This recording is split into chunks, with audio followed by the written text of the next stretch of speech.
Movie की कहानी start होती है एक लड़की से जिसका नाम रोहान होता है और उसकी आज शादी होती है, मगर वो अपनी मॉम और डैड पर गुस्सा कर रही होती है कि वो ये शादी नहीं करेगी क्योंकि उसका पहले से एक बॉयफ्रेंड भी था। रोहान की मम्मी अपने हस्बैंड को समझाती हैं कि अगर हम रोहान की जगह किसी दूसरी लड़की को रोहान बनाकर भेज देंगे तो किसी को पता भी नहीं चलेगा क्योंकि इनमें से किसी ने भी अभी तक रोहान को नहीं देखा हुआ है। उसके डैडी को भी ये बात समझ में आ जाती है। फिर उनकी नज़र अपनी मेट लारा पर पड़ती है और ये इस मूवी की फीमेल लीड भी है। तो वो उसे बुलाकर कहते हैं कि तुम्हें लू फैमिली के बेटे से शादी करनी पड़ेगी और वहाँ तुम रोहान बनकर जाओगी। लारा इनसे रिक्वेस्ट करती है कि वो ऐसा ना करें क्योंकि इस घर में वो बचपन से ही अपनी माँ के साथ मेट के फ़राइज़ सरअंजाम दे रही थी। इसलिए वो उनसे कहती है कि प्लीज़ मुझे मेरी माँ से जुदा ना करें, मैं सारी ज़िंदगी अपनी माँ के साथ ही रहना चाहती हूँ। मगर वो उसकी एक नहीं सुनती और कहती हैं कि अगर वो चाहती है कि हम उसकी माँ को अपने घर से ना निकालें तो तुम्हें ये कुर्बानी देनी ही होगी। और अपनी गरीब माँ की खातिर वो ये कड़वा घूंट पी ही लेती है और बुझे दिल के साथ ये शादी का जोड़ा भी पहन लेती है और जाते जाते अपनी मम्मी को अपना ख्याल रखने का बोलकर गाड़ी में बैठ जाती है। वहाँ पहुँचने के बाद वो इतना बड़ा घर देखकर कुछ हैरान भी होती है। फिर वो सेक्रेटरी उसको एक कमरे में ले जाता है और उसके अंदर जाने पर वो दरवाज़ा बाहर से बंद कर देता है। वो देखती है कि बेड पर एक लड़का लेटा सो रहा होता है। वो करीब जाती है और पहले तो उसे चेक करती है कि वो जिंदा तो है ना, और बोलती है कि अच्छा तो ये है मेरा हस्बैंड और इसीलिए रोहान ने उससे शादी से इनकार किया है, मगर ये तो अच्छा खासा हैंडसम है। और भी कहती है कि अच्छा है तुम बिस्तर पे हो, अब कम से कम मुझे तुम्हारे सामने एक्टिंग तो नहीं करनी पड़ेगी ना। इतने में दरवाज़ा खुलता है और एक लेडी अंदर आती हैं और आकर उससे कहती हैं कि वो उसकी मदर इन लॉ हैं। और फिर वो उसे बताती हैं कि 2 साल पहले उनके बेटे यंजू एक कार एक्सीडेंट के बाद से कोमे में है और उन्होंने इन 2 साल में मुल्क के बड़े से बड़े डॉक्टर को दिखाया है, मगर हर डॉक्टर का यही कहना है कि उसके होश में आने का चांस बस 1% ही है। और फिर वो उसे एक क्रेडिट कार्ड देकर कहती हैं कि अब तुम इस घर की बहू हो, इसलिए जिसका भी दिल करे तुम ये कार्ड यूज़ कर लेना। लारा को ये लेडी बहुत ही ज़्यादा पसंद आती हैं और फिर वो ये फैसला करती है कि वो युनजू का बहुत ही ज़्यादा ख्याल रखेगी। फिर वो सबसे पहले उसकी बॉडी क्लीन करने का सोचती है और टॉवल से उसकी बॉडी और फेस को वाइप करती है। और ऐसा करते हुए वो बस यही सोची जा रही थी कि 2 साल से ये शख्स बेड पर है तो उसकी बॉडी इतनी मेंटेन कैसे है। और फिर वो ये सोचती है कि इसे मौके का फ़ायदा उठाकर उसे किस कर लेना चाहिए, उसे कौन सा पता चल जाएगा। और वो इस पर झुकने भी लगती है, मगर फिर इसे खुद ही शर्म आ जाती है और वो अपना इरादा कैंसिल कर देती है।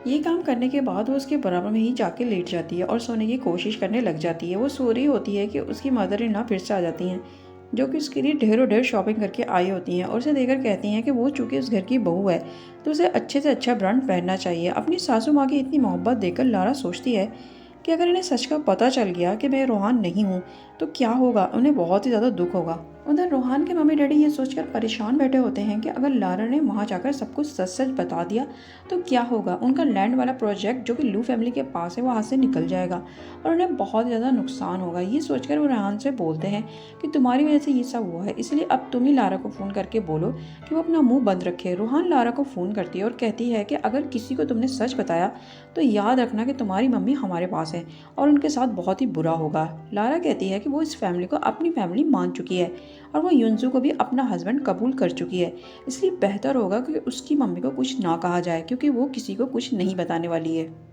नेक्स्ट सीन में जब लारा अपने रूम में आती है तो देखती है कि युनजू बेड पर नहीं है। वो परेशान होकर उसके दूसरे रूम में देखने लग जाती है। वो कहीं भी नहीं होता तो वो रोने लग जाती है और समझ लेती है कि युनजू इस दुनिया से चला गया है। उसकी मदर इन लॉ पूछती हैं कि क्या हुआ, तुम क्यों रो रही हो, तो युनजू का नाम लेकर वो फिर से रोने लग जाती है। इतने में पर्दा हटाकर युनजू चलता हुआ आ जाता है और लारा से कहता है कि वो क्यों रो रही है, अभी तो वो जिंदा है। लारा कहती है कि तुम्हें होश कब आया। युनजू कहता है कि क्या हुआ, तुम्हें खुशी नहीं हुई मुझे इस तरह देखकर। फिर सबसे कहता है कि वो अपनी वाइफ की अच्छी केयर की वजह से होश में आ गया है। मगर लारा ये सोच सोच के परेशान होती रहती है कि कहीं उसे मेरी चीटिंग के बारे में पता ना चल जाए। फिर उसके करीब आकर कहता है कि तुमने मुझे बात बहुत अच्छा करवाया था। ये सुनकर वो घबरा कर पानी पीने लग जाती है कि उसे ये कैसे पता चला, ये तो इस वक्त बेहोश था।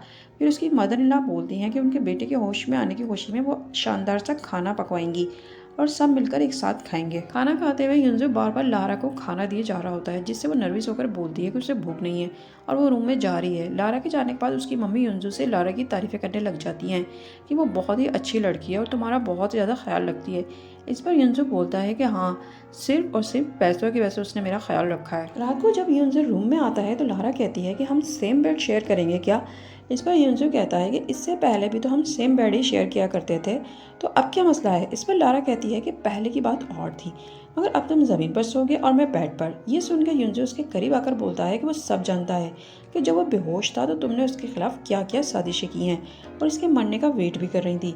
वो बोलती है कि ये झूठ है, मगर वो उसे उठाकर बेड पर लिटा देता है और कहता है कि वो ये सीक्रेट भी जानता है कि तुमने मेरा एडवांटेज भी उठाने की कोशिश की है। और ये कहकर वो करवट लिखकर लेट जाता है, मगर लारा शर्म से पानी पानी हो जाती है और ये सोचती है कि जब वो बेहोश था तो उसे ये सब कैसे पता है। अगले दिन जब यूनसू बाहर आता है तो लारा पेंटिंग कर रही होती है। उसकी मदर उसे बताती हैं कि इसको पेंटिंग करने का बहुत ज़्यादा शौक है और जब से वो यहाँ आई है तो फारिग वक्त में हमेशा पेंटिंग ही करती है। यूनसू उसके पास जाता है और उसे ब्रश उठा के देता है तो वह थैंक यू कहती है और पलट कर देखती है तो यूनसू खड़ा होता है। फिर वो उसके फेस से पेंटिंग साफ करने लग जाता है जो कि इसके गाल पे लग गई थी, मगर लारा वहाँ से चली जाती है और उसके जाने के बाद वो उसकी पेंटिंग देखने लग जाता है और पेंटिंग के नीचे लारा का असली नाम पढ़ लेता है जो कि उसने बेख्याली में रोहान के बजाय अपना रियल नेम लिख दिया था। ये देखते के साथ ही उसे कुछ गड़बड़ लगती है। फिर वो अपने सेक्रेटरी को फ़ोन करके लारा के बारे में इन्वेस्टिगेशन करने को बोलता है। उसका सेक्रेटरी लारा के बारे में कंप्लीट डिटेल लाकर यूनसू को देता है और उसे बताता है कि आपकी वाइफ का मुकम्मल नाम रोहान नहीं बल्कि लारा है। ये देखकर यूनसू को बहुत ज़्यादा गुस्सा आ जाता है कि लारा ने उसे बेवकूफ़ भी बनाया और चीट भी किया। वो गुस्से में घर आता है तो लारा उसकी मदर के साथ बैठी होती है। वो उसका हाथ पकड़कर खींचता हुआ रूम में ले जाता है और बोलता है कि सच सच बताओ कि लारा कौन है। तो एकदम गड़बड़ा कर जाने लगती है, मगर वो दरवाज़ा बंद कर देता है और कहता है कि तुमने मुझसे धोखे से शादी की है ना। वो कहती है कि उसने उसे कोई धोखा नहीं दिया। फिर वो उसे सच बताने का फैसला करती है कि वो रोहान के घर की मेड थी और रोहान एक बीमार आदमी के साथ शादी नहीं करना चाहती थी, तो उसने मुझे ज़बरदस्ती मजबूर किया कि मैं तुमसे शादी करूं और मेरे पास कोई दूसरी चॉइस नहीं थी इसके अलावा। तो वो बोलता है कि हाँ, तुमने सोचा होगा कि ये लड़का आज नहीं तो कल मर ही जाएगा, तो उसकी पूरी प्रॉपर्टी की तुम मालिक बन जाओगी। वो बोलती है कि वो इतनी लालची नहीं है और अगर वो चाहे तो उसे डिवोर्स दे सकता है। इतने में उसकी मॉम भी अंदर आ जाती हैं और कहती हैं कि तुम दोनों इतनी ज़ोर ज़ोर से क्यों लड़ रहे हो। तो युनसू कहता है कि आप इससे पूछें, ये रूहानी नहीं बल्कि लारा है। तो वो भी मॉम को सब सच सच बता देती है कि उसे कैसे मजबूर किया गया था और साथ में ये भी कहती है कि उसने जो भी इस घर का पैसा खर्च किया है वो सब का सब वापस लौटा देगी। ये कहकर वो जाने लगती है, मगर मॉम उसे रोकर युनसू से कहती हैं कि ये रोहान हो या लारा, इन्हें कोई मतलब नहीं है। वो बस ये जानती हैं कि उनकी बहू ने उनका दिल जीत लिया है और उन्हें अपनी यही बहू पसंद है और अगर इसने उसे डिवोर्स देने का सोचा भी तो वो उसे अपनी जायदाद में से एक पैसा भी नहीं देंगी, इसलिए वो उसे अपनी बीवी मान ले। युनसू बोलता है कि मॉम, ये लड़की झूठी है, झूठ बोलती है, मगर इसकी मॉम बोलती हैं कि इस लड़की ने मेरा दिल जीत लिया है, इसलिए वो अब जाकर उसे अच्छा सा डिनर करवाए। वो मना करने लगती है मगर वो उसका हाथ खींचकर ले जाता है। लारा उससे कहती है कि वो अगर उसे डिवोर्स देना चाहे तो दे सकता है, वो मॉम को कन्विंस कर लेगी। तो उसका हाथ पकड़कर कहता है कि अब उसने अगर डिवोर्स की बात की तो अच्छा नहीं होगा क्योंकि मॉम उसे नहीं छोड़ेंगी और फाइट भी करेंगी। ये कहकर वो उसकी सीट बेल्ट बंद करने लग जाता है। रेस्टोरेंट पहुंचकर युनसू के मोबाइल पर कॉल आ जाती है तो वो लारा से ये कहता है कि वो खाना ऑर्डर करे। वो कॉल रिसीव करके आता है। इतने में रेस्टोरेंट में रोहान भी अपने बॉयफ्रेंड के साथ वहाँ आ जाती है और आते ही वो लारा को वहाँ देख लेती है और फ़ौरन उसके पास आ जाती है और उसके पास आके कहती है कि वो डिनर पर अकेली क्यों आई है, उसका हस्बैंड मर गया है क्या, या फिर वो अभी भी बेड पर बेहोश पड़ा है। ये सुनकर लारा कहती है कि मेरे हस्बैंड के बारे में तमीज़ से बात करो। तो रोहान ये सुनकर उसके मुंह पर पानी से भरा हुआ गिलास दे मारती है और अपने बॉयफ्रेंड को बताती है कि ये और इसकी मम्मी हमारे घर की मेड है और ये मुझसे ज़बान चला रही है। मैंने इसकी शादी एक रिच मैन से करवाई है तो ये यहाँ डिनर करने आई है, वरना कल तक तो ये मेरा बचा हुआ खाना खाया करती थी। और इसे जलाने को बोलती है कि देखो मेरा बॉयफ्रेंड कितना हैंडसम आदमी है, तुम्हारे हस्बैंड की तरह आधा मरा हुआ इंसान नहीं है। ये कहकर वो दोनों हंसने लग जाते हैं। इस पर लारा कहती है कि अब अगर और तुमने एक लफ्ज़ मेरे हस्बैंड के बारे में उल्टा सीधा कहा तो अच्छा नहीं होगा। अब मैं तुम्हारी मेट नहीं हूँ। इसी टाइम पे वहाँ युनजू भी आ जाता है। युनजू के वहाँ आ जाने पर रोहान लारा से बोलती है कि हस्बैंड तो तुम्हारा बेड पर मरने वाला है और तुम उसे चीट करके किसी के साथ डेट पर आई हो। लगता है तुम्हारा अपने हस्बैंड से दिल भर गया है। इस पर लारा कहती है कि वो आखिरी बार कह रही है कि ज़बान संभाल कर बात करे। ये सुनते ही रोहान उस पर हाथ उठाने लग जाती है, मगर युनजू उसका हाथ पकड़ लेता है और उसे माफ़ी मांगने को बोलता है, मगर वो कहती है कि वो इस मेट से माफ़ी कभी नहीं मांगेगी। रोहान का बॉयफ्रेंड जिन युनजू से कहता है कि तुम जानते नहीं हो कि मेरा बाप किस पोस्ट पर है, इसलिए आइंदा से मेरी गर्लफ्रेंड का हाथ पकड़ने से पहले 100 बार सोच लेना। इतने में जिन का बॉस रेस्टोरेंट में आ जाता है और जिन को फाइट करता देखकर वो उसके पास आकर बोलता है कि ये तुम क्या कर रहे हो, तुम जानते नहीं हो ये कौन है, ये हमारी कंपनी के सबसे बड़े क्लाइंट हैं और तुम इनके साथ बदतमीजी कर रहे हो। मैं अभी के अभी तुम्हें जॉब से फायर करता हूँ। ये कहकर वो युनजू से भी माजरत करते हैं, मगर जिन कहता है कि उसे पता नहीं था इसलिए उसे फायर ना किया जाए, मगर वो उसे फ़ौरन वहाँ से चले जाने का बोल देते हैं। मगर रोहान को जब युनजू की सच्चाई पता चलती है तो वो फ़ौरन ही मीठी बनकर युनजू से कहती है कि तुम्हारी शादी लारा से नहीं बल्कि मुझसे होने वाली थी, मगर इसने धोखे से तुमसे शादी कर ली। मगर युनजू इसकी बात को अहमियत दिए बगैर कहता है कि वो अपनी वाइफ के साथ यहाँ डिनर करने आया है और उसे बहुत ज़्यादा भूख भी लग रही है। ये सुनते ही जिन रोहान को लेकर वहाँ से चला जाता है। फिर डिनर करते हुए युनजू लारा से पूछता है कि क्या रोहन हमेशा से ही तुम्हें ऐसे बुली करती है।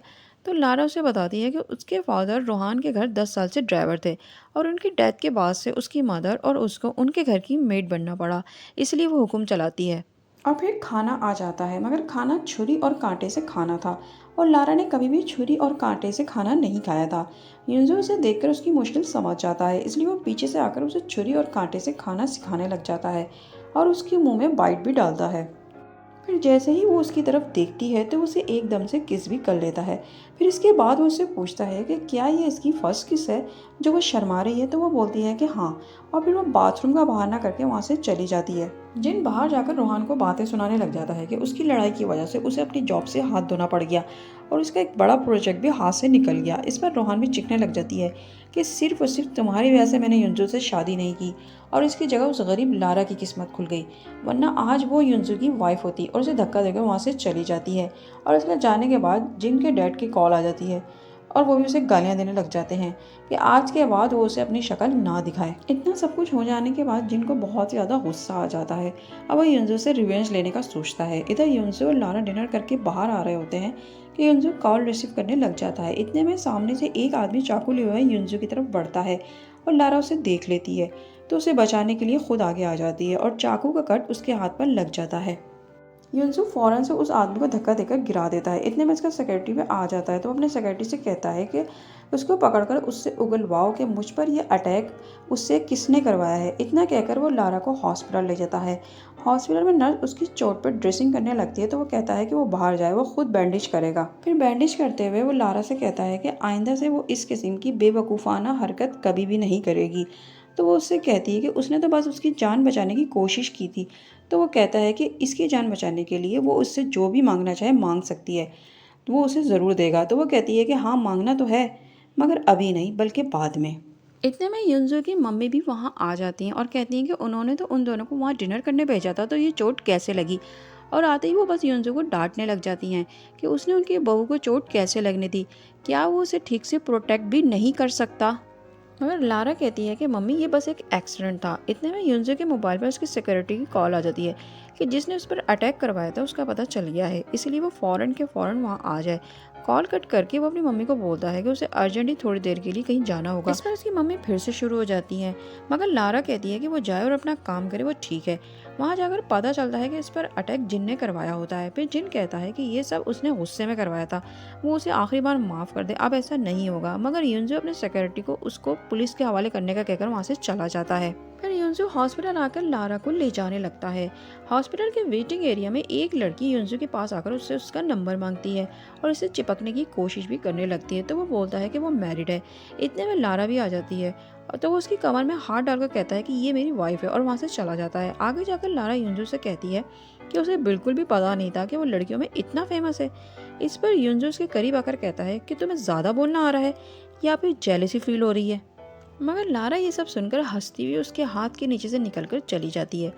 घर पर युनजो की मम्मी लारा के पास आकर कहती हैं कि वो चाहती हैं कि लारा अपनी मम्मी को यहीं इसी घर में ले आए और वो हमारे साथ इसी घर में रहें ताकि तुम्हें भी अपनी मम्मी की फिक्र ना रहे।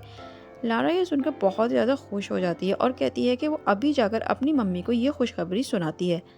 उसके जाने के बाद उनकी एक मेड आकर बोलती है कि मैडम, आज आप बहुत खुश लग रही हैं, लग रहा है कि बहुत जल्द आपका पोता आने वाला है। इस पर वो बोलती हैं कि हाँ, वो भी उस खुशखबरी का बहुत बेसब्री से वेट कर रही हैं कि कब वो ग्रैंड मदर बनेंगी। रोहान लारा को कॉल करती है और एक जगह मिलने को बुलाती है। लारा वहाँ जाती है तो रोहान कहती है कि बस अब वो युनजू से डिवोर्स ले ले, क्योंकि वो युनजू से अब शादी करना चाहती है। इस पर लारा कहती है कि मैंने तुम्हारे फोर्स करने पर अपनी माँ की वजह से युनजू से शादी तो कर ली थी, मगर मैं तुम्हारे फोर्स करने पर उसे डिवोर्स कभी नहीं दूंगी, क्योंकि अब मैं उसे पसंद करने लगी हूँ। ये सुनते ही रोहन भड़क उठती है और उसे उसकी हैसियत याद दिलाने लगती है कि ना तो ढंग के स्कूल से पढ़ी और ना ही खाने की तमीज़, चली है लू फैमिली की बहू बनने। इतने में युनजू भी वहाँ आ जाता है और पीछे खड़ा होकर उनकी बातें सुनने लग जाता है। उसका सेक्रेटरी उससे कहता है कि ये लड़की आपकी बीवी के साथ बदतमीजी कर रही है और आप इसको कुछ कहते क्यों नहीं। तो वो कहता है कि वो चाहता है कि वो अपनी जंग खुद लड़े और एक स्ट्रॉन्ग लड़की बने। लारा कहती है कि अब वो उससे बिल्कुल भी नहीं डरेगी, क्योंकि उसे सपोर्ट करने को उसका हस्बैंड उसके साथ है। इसीलिए बेहतरी इसी में है कि वो युनजू के ख्वाब देखना छोड़ दे और कोई नया बॉयफ्रेंड अपने लिए ढूंढ ले। इतना सुनना था कि रोहान उसे मारने को हाथ उठाती है तो युनजू उसका हाथ पकड़ लेता है और कहता है कि मेरी बीवी पर हाथ उठाने से पहले सोच लिया करो कि ये लू फैमिली की अकलौती बहू है। इस पर रोहान युनजू का हाथ पकड़कर कहती है कि वो उससे बहुत ही ज़्यादा मोहब्बत करती है और वो उसे बस एक चांस दे दे और उससे शादी कर ले, वो सारी ज़िंदगी ज़िंदगी उसके साथ सिंसियर रहेगी।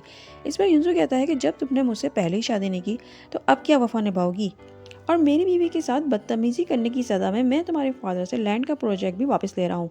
मुझे तुम लोगों के साथ अब बिजनेस का रिश्ता भी नहीं रखना। ये कहकर वो लारा का हाथ पकड़कर वहाँ से चला जाता है। लारा बाहर जाकर उसका थैंक्स कहती है तो युनजो भी कहता है कि अब उसे रोहान से डरना नहीं है बल्कि हमेशा उसका मुकाबला करना है एक स्ट्रॉन्ग लड़की बनकर। उधर रोहान के मम्मी पापा प्रोजेक्ट हाथ से निकल जाने पर रोने लग जाते हैं क्योंकि उनके बिजनेस का दारोमदार बस इसी प्रोजेक्ट पर था, और साथ में वो रोहान को भी बोले जा रहे थे कि ये सब इसी की वजह से हुआ है। इस पर रोहान कहती है कि अगर ये सब उसकी वजह से हुआ है तो उसे ठीक भी अब वही करेगी।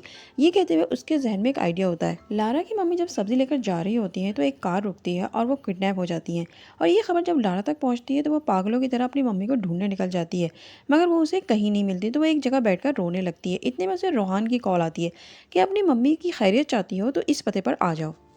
उधर युनजो का सेक्रेटरी भी उसे लारा की मम्मी के किडनैप की न्यूज़ देता है, जिस पर वो परेशान हो जाता है और लारा का कॉल भी ट्राई करता है तो उसका नंबर ऑफ मिलता है, जिस पर वो और भी परेशान हो जाता है। लारा जब रोहान की बताई हुई जगह पर पहुंचती है तो अपनी मम्मी को देखकर रोने लगती है। इस पर रोहान कहती है कि मैंने तुम्हें पहले भी वार्न किया था कि युनजो को डिवोर्स दे दो, तुम्हारी तमाम मुश्किलात खत्म हो जाएंगी। इस पर लारा कहती है कि तुम्हें क्या लगता है कि अगर मैंने युनजो को डिवोर्स दे दी तो क्या वो तुमसे शादी कर लेगा। इस पर रोहान कहती है कि तुमसे डिवोर्स होने के बाद शादी नहीं करेगा तो तुम्हारे मरने के बाद तो कर लेगा ना। ये कहकर वो उसकी गर्दन पकड़ लेती है और कहती है कि दुनिया में रोज़ हज़ारों लोग मरते हैं, एक तुम भी मर जाओगी तो किसी को कोई फ़र्क भी नहीं पड़ने वाला। इतने में वहाँ युनजो भी आ जाता है। रोहान उसे देखकर कहती है कि तुम यहाँ कैसे आ गए। युनजो कहता है कि तुम्हारी साजिश को नाकाम बनाने आया हूँ, और अपने सेक्रेटरी को कहता है कि जल्दी से पुलिस को बुलाओ, इसे किडनैप और हरेसमेंट के जुर्म में अंदर कराना है। ये सुनते ही रोहान को कुछ समझ नहीं आता तो वो नीचे से छुरी उठाकर उसे लारा की गर्दन पर रख देती है और कहती है कि अगर उसने पुलिस को फ़ोन किया तो छुरी उसकी गर्दन में उतार देगी। ये देखकर युनजो थोड़ा घबरा जाता है और बोलता है कि तुम लारा को छोड़ दो और बताओ तुम क्या चाहती हो। तो रोहान कहती है कि मेरे अकाउंट में 100 बिलियन ट्रांसफ़र करो और मुझे यहाँ से जाने दो। वो अपने सेक्रेटरी को पैसे के अरेंजमेंट के लिए भेज देता है और उसे कहता है कि इतने ज़्यादा पैसे अरेंज करने में थोड़ा टाइम लगेगा क्योंकि उसे अपने यूरोप की प्रॉपर्टी सेल करनी पड़ेगी इतने ज़्यादा पैसों के लिए। वो कहती है कि मेरे साथ कोई चालाकी नहीं करना। इतने में युनजो का सेक्रेटरी पीछे से आकर रोहान का हाथ पकड़कर उसके हाथ से छुरी ले लेता है और युनजो जल्दी से लारा और उसकी मम्मी को एक तरफ करता है और वहाँ से ले जाता है। युनजो का सेक्रेटरी बोलता है कि अब तुम पर एक जुर्म और हो गया है, किसी को जान से मारने का जुर्म, और अब तुम जेल में लंबे अरसे तक रहना। लारा बाहर आकर युनजो का थैंक्स कहती है तो युनजो कहता है कि उसको पता है ना कि रोहान कितनी डेंजर लड़की है, फिर वो उसके पास अकेली क्यों आई। वो कहती है कि परेशानी में उसे कुछ समझ में नहीं आया इसीलिए। युनजो कहता है कि आइंदा अगर ऐसी कोई सिचुएशन हो तो वो सबसे पहले उसे कॉल करेगी क्योंकि वो उसकी बीवी होने के साथ साथ उसकी जिम्मेदारी भी है। इस पर लारा को हंसी आ जाती है और वो उसे कहती है कि अंदर चलो, मामा वेट कर रही होंगी। अंदर जाने पर उसकी मदर इन लॉ परेशानी में उससे बोलती है कि जब उन्होंने उससे कहा था कि वो अपनी मम्मी को यहीं बुला ले रहने के लिए तो उसने क्यों नहीं बुलाया, देखा उनके साथ क्या हुआ, यहाँ वो सेफ रहेंगी। इस पर वो बोलती है कि ठीक है लेकिन आप परेशान ना हो, आपकी तबीयत ख़राब हो जाएगी। नेक्स्ट सीन में युनजो बैठा होता है कि उसके पास उसके एक पुराने दोस्त की कॉल आ जाती है जिसमें वो नाराज़ हो रहा होता है कि उसकी तबीयत ठीक भी हो गई और उसने उसे इन्फॉर्म भी नहीं किया, और साथ साथ उसने शादी भी कर ली और उसे इनवाइट भी नहीं किया। लेकिन आज वो उसे इनवाइट कर रहा है क्योंकि उसने एक पार्टी रखी है और उसे खुद भी आना है और भाभी जी को भी लेकर आना है। वो मान जाता है और फिर वो लारा के पास जाता है। तो लारा कहती है कि आज तो आपका ऑफ है ना। तो वो बोलता है कि हाँ, उसके एक पुराने दोस्त का फ़ोन आया था और उसने मुझे बुलाया है तो साथ में तुम भी चलो। ये कहकर वो उसका हाथ पकड़कर उसे ले जाता है। वहाँ जाकर लारा कहती है कि अगर पार्टी में आना था तो मुझे बता देते, मैं कपड़े चेंज कर लेती। इस पर युनजो कहता है कि तुम इन कपड़ों में भी अच्छी लग रही हो। अंदर जाकर उसके दोस्त उसको वेलकम कहते हैं और उसके होश में आने पर खुश भी होते हैं। फिर इसका दोस्त लारा को ड्रिंक करने को कहता है, मगर वो कहती है कि वो ड्रिंक नहीं करती, मगर वो कहता है कि आज के दिन तो थोड़ी बहुत तो चलेगी। तो युनजो उसके हाथ से गिलास लेकर खुद ही पी लेता है। इस पर लारा कहती है कि आपको तो डॉक्टर ने ड्रिंक करने से मना किया था क्योंकि आपका स्टमक अभी थोड़ा वीक है। इस पर इसके दोस्त उसे छेड़ने लगते हैं कि हमारा दोस्त तो गया काम से, ये तो भाभी जी के प्यार में पड़ गया है। इतने में एक लड़की रूम में एंटर होती है और सबको वेलकम कहकर अंदर आ जाती है। एक दोस्त उससे पूछता है कि फिंग, तुम अब्रॉड से कब वापस आई। इस पर वो कहती है कि बस अभी अभी। फिर वो युनजो को देखकर कहती है कि मैं सिर्फ और सिर्फ तुम्हारे लिए वापस आई हूँ, हम इतने अरसे बाद मिले हैं। ये कहकर वो उसका हाथ पकड़ लेती है और उसकी बातों से लारा को अंदाज़ा हो जाता है कि ये यकीनन युनजो की एक्स गर्लफ्रेंड है।